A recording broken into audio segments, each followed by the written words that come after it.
ಗೋಮಂದೆಯ ಕೊರಳ ಘಂಟೆಯಲ್ಲಿ ಮಂತ್ರಾಕ್ಷತೆ ಮಂಚಾಲಯ ಮಣ್ಣ ಕಣಗಳಲ್ಲಿ ಮೂಲ ರಾಮ ನಿನ್ನ ತಂದೆ ನೀನೆ ನಮ್ಮ ತಾಯಿ ತಂದೆ ಸತ್ಯದ ದೀಪ ಹಚ್ಚುಬ ಕರುಣೆಯ ಕಿರಣ ಚೆಲ್ಲುಬ ರಾಮನ ಸಾರ ತುಂಬುಬ ಹನುಮನ ಶಕ್ತಿ ನೀಡುಬ ಬೃಂದಾವನದಿ ನೆಲೆಸಿದ ಪೂಜನೆ ನಿನಗೆ ಶರಣು ಶರಣು ಶರಣು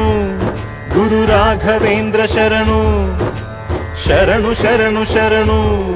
ಗುರು ಸಾರ್ವಭೌಮ ಶರಣು.